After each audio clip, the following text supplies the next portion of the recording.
परवास करती हूँ, जमीन से आसमान की तरफ परवास करती हूँ, खुदा का नाम लेकर इस तकरीर का आगाज करती हूँ। ना अंदाज़े गुफ्तगू है ना तर्ज़े तकल्लुफ़, ना अंदाज़े गुफ्तगू है ना तर्ज़े तकल्लुफ़, मेरा खिताब सुनने वालों को अस्सलामु अलैकुम। दे सलामी उस झंडे को जिससे तेरी शान है, दे सलामी उस झंडे को जिससे तेरी शान है, सर हमेशा ऊंचा रखना उसका जब तक दिल में जान है। दोस्तों, इंडिया से मोहब्बत करना, अपने देश से मोहब्बत करना, ये क्या है? इसका मतलब क्या है? इसका मतलब ये है कि अपने हिंदुस्तान के कानून को जानना, समझना, पहचानना, उस पर अमल करना, पढ़ना, पढ़ाना, कुछ करना, कुछ बनना, लिखना, लिखवाना, अपने देश के लिए जान लुटा देने वाला जज्बा रखना, ये है इसका मतलब। दोस्तों, आज से 79 साल पहले हमारे मुल्क में अंग्रेजों की हुकूमत थी।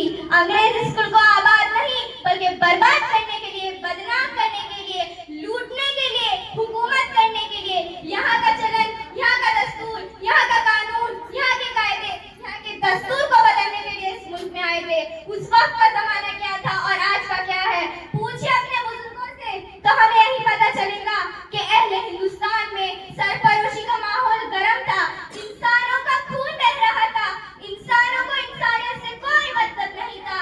ऐसा माहौल हमारे मुल्क में चलता था और ऐसे ही माहौल में हमारे कुछ नेता शहीद हुए जो अपने जिस्म और जान की परवाह न करते हुए। लेकिन आज हम इतने मतलबी हो गए हैं, इतने मतलबी हो गए हैं, ना जनता को वोटिंग से मतलब है, ना नेताओं को देश प्यारा है। ना जनता को वोटिंग से मतलब है, ना नेताओं को देश प्यारा है, सबको बड़ा बनना है। और जो लोग बड़ा बनना चाहते हैं, मैं उनसे यही कहूंगी, जो बड़ा बनना चाहते हैं, ये रब की बंदी उनसे कहती है कि तैरने के लिए पानी का होना जरूरी है, तैरने के लिए पानी का होना जरूरी है, और एक बड़ा इंसान बनने के लिए एक इंसान का होना जरूरी है। मेरी समझ में ये नहीं आता कि हमें इनकलाबी लहजे के लिए क्यों शायरी करनी पड़ती है। या तो मेरी सांस रुकेगी या तो कलम पर सच लिखेंगी, जब मीठी बातें दरबारों के दर से वापस आई है, भूखी चीखें सांसदों के दर से वापस आई है। अरे जब झोपड़ पट्टी से जरूरी राजमहल की कोड़ी है, मजबूरी में नन्ही बेटी कूड़ेदान में छोड़ी है, अदालतों के चक्कर लेते घिसते बूढ़ी लाठी है, दफ्तारों में बेंचनों में हिस्सेदारी काटी है, तब जाकर देश सभा को दार बनाया है। अरे नफ्सों को चिंगारी ने अंगार बनाया है। अरे मजबूरों के दामन का बिखरा रूठा ख्वाब लिखा है, और बाकी कलम की नोक से हमने इनकलाब लिखा है। मेरे दोस्तों, मैं आपसे आज का दिन इस बात का पैगाम देता है, हम चाहे उत्तर में रहे, चाहे दक्षिण में रहे, चाहे पूरब में रहे, चाहे पश्चिम में रहे, हम चाहे दुनिया के किसी भी कोने में रहे, अपने मुल्क के लिए जान कुर्बान करने वाला जज्बा रखे और पूरी दुनिया में अपने वतन का परचम इस तरह लहराइए कि सब मुल्कों से ऊंचा मुल्क हमारा हो, सब मुल्कों से ऊंचा मुल्क हमारा हो।